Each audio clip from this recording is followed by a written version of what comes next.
नमस्कार।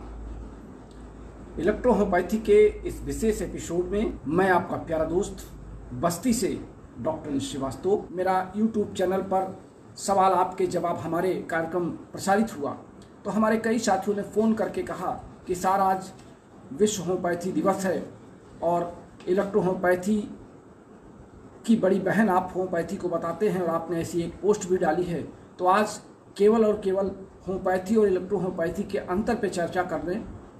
तो मुझे भी लगा कि आज होम्योपैथी और इलेक्ट्रोहोम्योपैथी में जो हमारे नए श्रोता हैं उनके लिए कुछ बातें बताना ज़रूरी है। तो आज चर्चा का विषय हमारा यही है कि होम्योपैथी और इलेक्ट्रोहोम्योपैथी में क्या अंतर है। सबसे पहले तो मैं दोनों के स्पेलिंग पर चर्चा करूंगा। हमारे बहुत से साथी होम्योपैथी को होम्योपैथी कहते हैं। एक्चुअली में होम्योपैथी की स्पेलिंग है HOMO। होमो मीन्स सम, समान। और इलेक्ट्रोहोम्योपैथी में जो होम्यो शब्द लिया गया है वो HOMEO है, यानी ओ से पहले ई लगा हुआ जिसको होम्यो कहते हैं, अर्थात माँ आधा आता है बोलने में, और होमो में माँ पूरा आता है, यानी होम्योपैथी और होम्योपैथी। इलेक्ट्रोहोम्योपैथी है और वो होम्योपैथी है।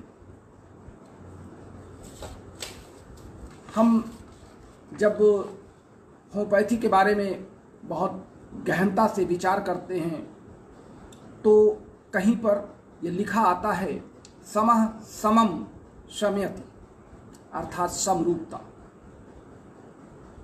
Doctor Christian Friedrich Samuel Hahnemann जो 1755 से लेकर के 1843 के बीच इस पृथ्वी पर रहे और 18वीं शताब्दी में 17वीं से 18वीं शताब्दी के बीच होम्योपैथी के जनक के रूप में जाने गए।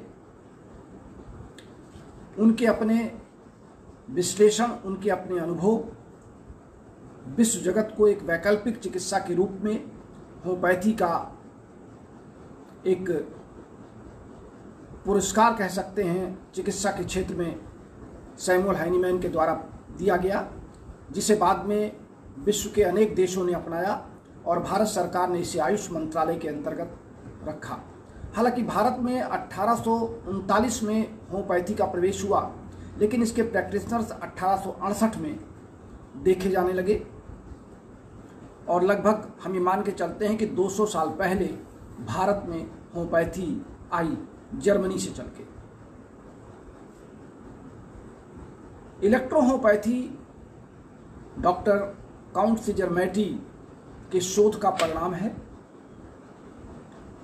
होम्योपैथी में लक्षणों के आधार पे, लक्षणों के समावेश के आधार पे औषधियों का चयन किया जाता है, जबकि इलेक्ट्रोहोम्योपैथी में लक्षण नहीं, हम रोगी की शिकायत पर रोगी के सिस्टम के आधार पे औषधि का चुनाव करते हैं। ये सबसे बड़ा अंतर है। हम इसको दोहराना चाहेंगे अपने नए श्रोताओं के लिए या दोनों में अंतर समझने वालों की जिनका इंटरेस्ट हो। होम्योपैथी में लक्षणों के आधार पे औषधियों का चुनाव किया जाता है और इलेक्ट्रोहोम्योपैथी में रोगी की शिकायत के आधार पे अंगों का या सिस्टम का चयन किया जाता है और फिर उस सिस्टम के आधार पे हम औषधि का चयन करते हैं। दोनों में ये बड़ा अंतर है।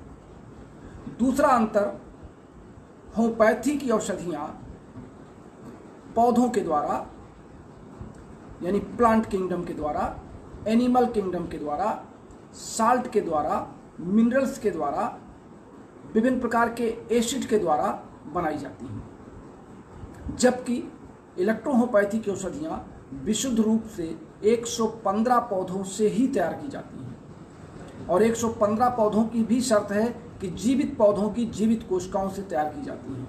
अर्थात हम किसी भी सूखे हुए भाग का या ड्राई भाग का या सुखाए गए भाग का हम औषध निर्माण नहीं करते इलेक्ट्रोहोम्योपैथी में। हालांकि बड़े दुख की बात है कि हमारे तमाम इलेक्ट्रोहोम्योपैथी के औषध निर्माता मार्केट में से सूखे हुए पत्ते, सूखे हुए तने, सूखी हुई जड़ें, सूखे बीज ला करके इलेक्ट्रोहोम्योपैथी की औषधि को बनाने का नाटक करते हैं जबकि वो इलेक्ट्रोहोम्योपैथी की औषधियाँ नहीं होती हैं। वो एक तरीके से हम उनको काढ़ा कह सकते हैं आम बोलचाल की भाषा में, यानी सूखे हुए पत्ते, तने, जड़ या छिलके से या फूल से या बीज से उसको पानी में उतारना, ये एक काढ़ा होता है। जैसे हम चाय बनाते हैं, चाय की पत्ती को गर्म करके बनाते हैं, तो इस तरीके के इलेक्ट्रोहोम्योपैथी में कुछ अपभ्रंश भी हो चुके हैं। होम्योपैथी में हालांकि लोग मेरे कहने पर थोड़ा सा नाराज हो जाते हैं, तो दोनों के अंतर को लेकर के मैं उपस्थित हुआ हूं और एक सीनियर इलेक्ट्रोहोम्योपैथ होने के नाते मेरा ये दायित्व बनता है कि हमारे जो युवा साथी हैं जिनके अंदर इलेक्ट्रोहोम्योपैथी और होम्योपैथी को समझने में कन्फ्यूजन होता है, या आम जनता जो भी लोग इस कार्यक्रम को हमारा सुनते हैं या लाइव प्रसारण सुनते हैं, उनके दिमाग में इलेक्ट्रोहोम्योपैथी और होम्योपैथी में अंतर थोड़ा सा समझ में नहीं आता है। इस नाते मैं आज इसको क्लियर कर रहा हूँ। होम्योपैथी में जैसा मैंने आपसे कहा कि प्लांट किंगडम के अलावा एनिमल किंगडम, जैसे उनके यहाँ काकरोच का अर्क बनाया जाता है, पानी में खौला करके काकरोच को और फिर उसका रस निकाला जाता है। इसी तरीके से एस्टिक एसिड से दवाएं बनती हैं, जिसको बेंजोएट, अमोनिया या बेंजोइक एसिड से भी दवाएं बनती हैं। अमोनियम बेंजियोकम जो उनके यहाँ औषधि है उसमें, और अमोनियम कार्ब जिसको कहते हैं, इस तरह का कार्बोनेट अमोनिया, तमाम तरह के मिनरल्स का या तमाम तरह के साल्ट का या तमाम तरह के कंपाउंड का, जो रासायनिक कंपाउंड हैं, उनका प्रयोग होम्योपैथी औषधियों के रूप में किया जाता है। हमारे यहाँ हम केवल प्लांट किंगडम से जीवित कोशिकाओं के एंजाइम्स के रूप में हम औषधियों को प्राप्त करते हैं। इसी कारण होम्योपैथी और इलेक्ट्रोहोम्योपैथी में एक बहुत बड़ा अंतर समझ में आता है कि होम्योपैथी की औषधियाँ एग्रावेशन देती हैं। ये सच है कि पहले वो एग्रावेशन देती हैं और एग्रावेशन के बाद फिर रोग को ठीक करने की ओर अग्रसर होती हैं, जबकि हमारी इलेक्ट्रोहोम्योपैथी की औषधियाँ एंजाइम्स होती हैं और ये उन कोशिकाओं तक जाती हैं, उन टारगेट सेल तक जाती हैं जहाँ पे इनका काम होता है, और बहुत माइन्यूट मात्रा में ये जाके टारगेट सेल को केवल मोटिवेट करती हैं, जबकि उनके फिजियोलॉजिकल एक्टिविटीज़ में भाग नहीं लेती। और यही एंजाइम की क्रियाविधि है। जबकि होम्योपैथी की औषधियाँ सीधे क्रिया में जाके भाग लेती हैं और भाग लेने के कारण ही उनका विशेष प्रकार का एग्रावेशन दिखाई पड़ता है, विशेष प्रकार का रिएक्शन दिखाई पड़ता है, और कभी कभी रोगी में विशेष प्रकार के अन्य लक्षण भी उभर के देखे गए हैं। लेकिन हमारे यहाँ इलेक्ट्रोहोम्योपैथी में औषधियाँ चूँकि प्लांट एंजाइम्स के रूप में दी जाती हैं, इस नाते अगर उस एंजाइम्स की आवश्यकता शरीर में नहीं है तो वो जाकर के कोई साइड इफेक्ट नहीं देती हैं, और इसीलिए हम इसको पूर्ण हानिरहित चिकित्सा पद्धति के रूप में जानते हैं। हमारे एक वरिष्ठ साथी जिन्होंने अपनी किताब में, अपनी पुस्तक में हमारी बातों को स्वीकार किया है, हालांकि वो पटल पर हमारी आलोचनाएं करते हैं, हमारा विरोध करते हैं, लेकिन उन्होंने भी लिखा है कि इलेक्ट्रोहोम्योपैथी की औषधियाँ ऑर्गन वाइज या सिस्टम वाइज होती हैं।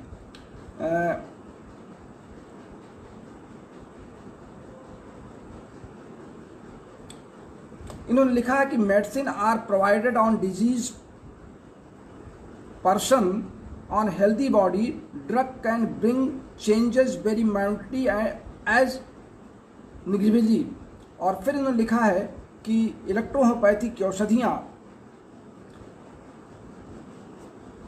सिस्टम वाइज या ऑर्गन वाइज काम करती हैं, जबकि होम्योपैथी की औषधियाँ लक्षणवार कार्य करती हैं। होम्योपैथी का सिद्धांत सम से सम को नाश करना। होम्योपैथी में डाइल्यूशन और पोटेंसी का प्रयोग होता है। हमारे यहाँ ना तो डाइल्यूशन होता है और ना पोटेंसी होती है। हम केवल उसके कंसंट्रेशन को थोड़ा डाइल्यूट कर देते हैं, और डाइल्यूट हम केवल 3 क्रम में करते हैं। D1 में जो हमारी मूल अर्क जो हमको प्राप्त होता है कोहेवेशन प्रोसेस से, वो हमारा D1 होता है, स्पेजिकेशन जिसको या D1 कह लें या स्पेजिकेशंस कह लें। फिर हम उसको D1 से D2 में तोड़ते हैं, फिर D3 में तोड़ते हैं, और फिर 190 के रेशियो में हम उसको रोगी के इलाज के लिए प्रयोग करते हैं।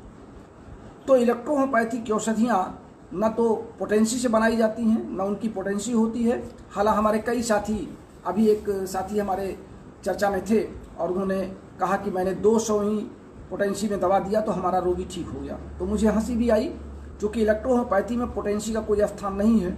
इलेक्ट्रोहोम्योपैथी में डाइल्यूशन का कोई स्थान नहीं है, और ना ही पॉजिटिव और नेगेटिव का स्थान है, और ना ही आपका टेम्परामेंट का स्थान है। ये टेम्परामेंट, पॉजिटिव, नेगेटिव या पोटेंसी या डाइल्यूशन, ये दूसरी चिकित्सा पद्धतियों की विधियां हैं, हम उनकी नकल नहीं करना चाहते।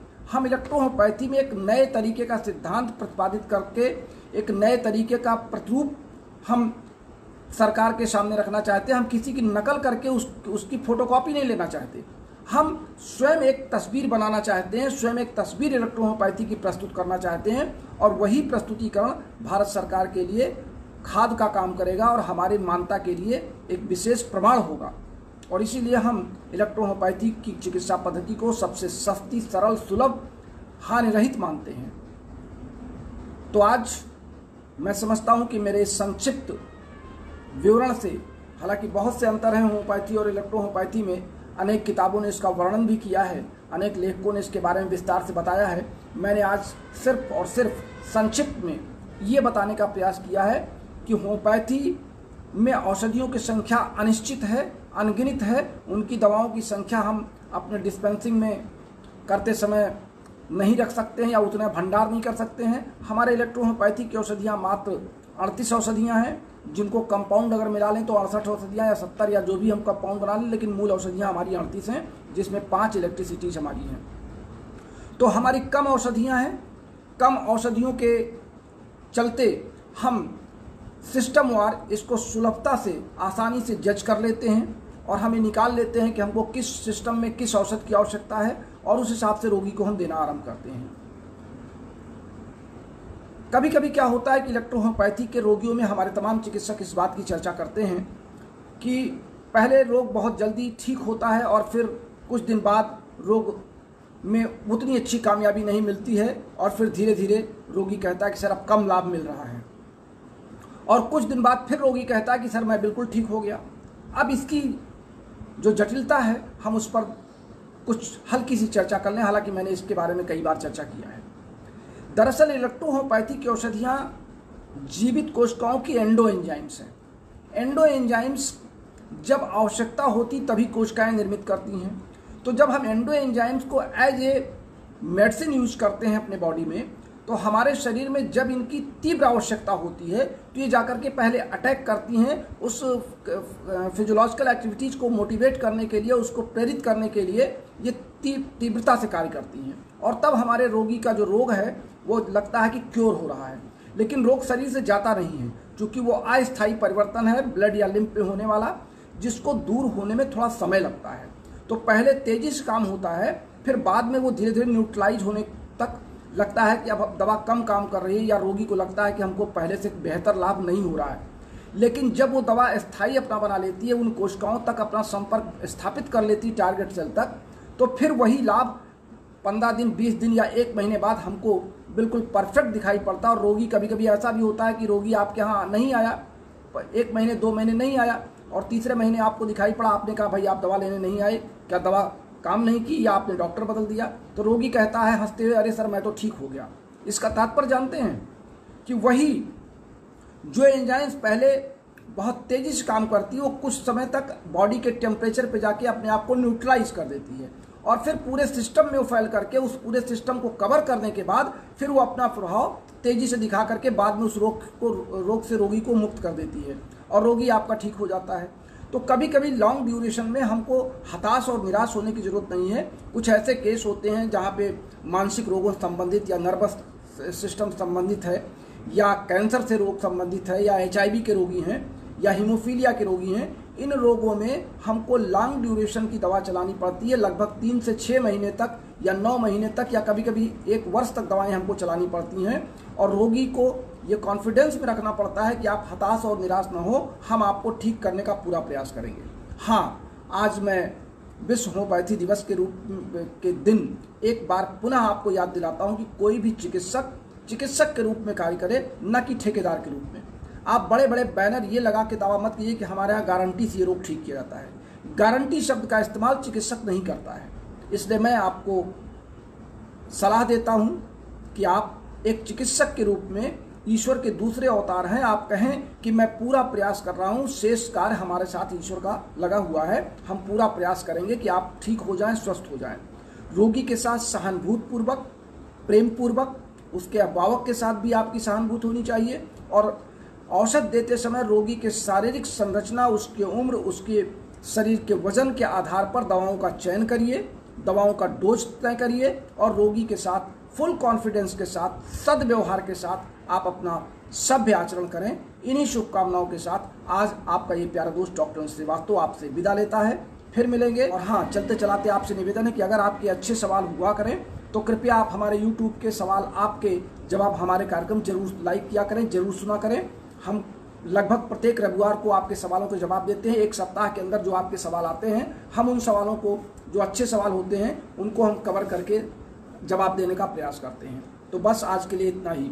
चलते चलाते हमारा फ़ोन नंबर और व्हाट्सएप नंबर 9793252355, हमारा फ़ोन पे नंबर 9450563748 और हमारा पेटीएम नंबर है 7905882569। इन दोनों नंबरों पे आप अपने रोगी की कंसल्ट फीस हमको भेज सकते हैं, हमारी बुक के लिए अपने एडवांस बुकिंग कर सकते हैं, हमारे हैंडबुक ऑफ इलेक्ट्रो होम्योपैथी के लिए फुल पेमेंट कर सकते हैं। हाँ, आपको बता दें कि चूंकि मैं 15 दिन अपने भाई साहब के आसामिक निधन के विभिन्न कार्यक्रमों में व्यस्त रहा, इस तरह आपकी book practice of medicine 15 minute ईश्वरीय कारणों से विलम्ब हो गई है, लेकिन फिर भी मैं पूरा प्रयास कर रहा हूँ कि जल्दी ये प्रेस से निकल के आ जाए तो मैं आपको इसको उपलब्ध कराना शुरू कर दूँ। फिलहाल आप ये मान के चलें कि अप्रैल के लास्ट तक हम इस बुक को तैयार करने में लगे हैं और जितनी भी जल्दी हो सकेगा मेरा पूरा प्रयास है कि प्रैक्टिस ऑफ मेडिसिन आप सबके घर पर, आप सबके टेबल पर हो। बहुत बहुत धन्यवाद।